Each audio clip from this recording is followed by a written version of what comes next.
नमस्कार। स्वागत है आप सभी का हमारे इस special talk show campus voices में। ये शो एक ऐसा मंच है जहां हम स्टूडेंट्स के भीतर छुपी असली प्रतिभाओं को सामने लाते हैं।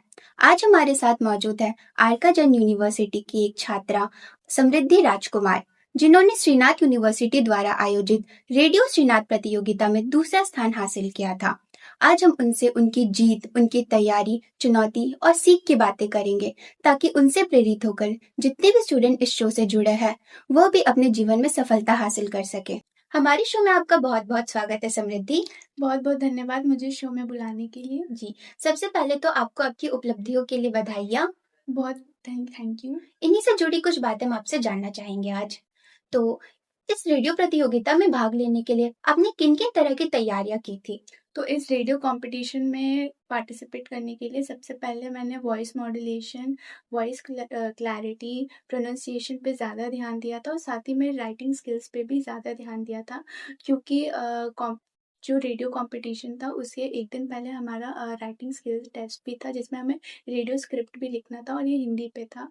तो हमें मात्राएँ पे ज़्यादा ध्यान दिया था कि कैसे हमें सही मात्राएँ लगानी है, क्योंकि मार्क्स कट कट जाते हैं उसमें। जी, जैसे कि हम सभी को पता है कि रेडियो शो में भाग लेना काफ़ी चैलेंजिंग होता है।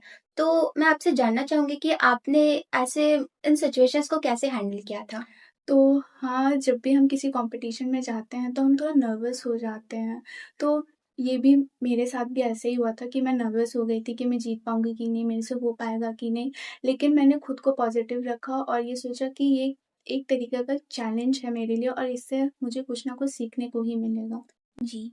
रेडियो में वॉइस मॉड्यूलेशन और कॉन्फिडेंस दोनों का ही बहुत ज़्यादा इम्पोर्टेंट रोल होता है।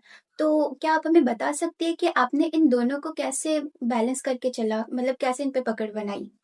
हाँ, रेडियो में तो वॉइस मॉड्यूलेशन और प्रोनाउंसिएशन बहुत ही इम्पोर्टेंट रोल प्ले करते हैं, क्योंकि रेडियो में लिसनर्स सुनते हैं ना कि देखते हैं।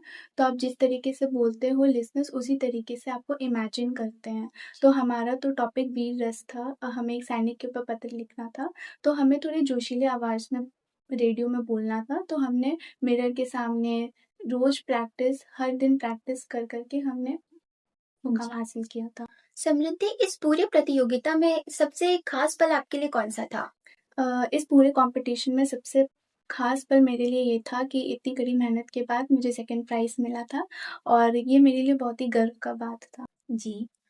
अंत में मैं आपसे जानना चाहूँगी कि जो स्टूडेंट्स रेडियो में अपना करियर बनाना चाहते हैं, उन्हें किन-किन तरह की तैयारियाँ करनी चाहिए? जो स्टूडेंट्स रेडियो में अपना आगे करियर बनाना चाहते हैं, उनके लिए सबसे पहले है उनको कम्युनिकेशन स्किल बहुत स्ट्रॉन्ग होना चाहिए, प्लस उनको वॉइस मॉड्यूलेशन, प्रोनाउंसिएशंस उनके पास स्किल्स होनी चाहिए बोलने की, किस तरीके से बोलते हैं वो, जी। ताकि जो लिसनर्स हैं, वो प्रभावित हों उनसे और सेकेंडली उनको जनरल नॉलेज, हर चीज़ की नॉलेज होनी चाहिए। जी। हमारे साथ आज अपना एक्सपीरियंस शेयर करने के लिए आपका बहुत-बहुत धन्यवाद समृद्धि। शुक्रिया।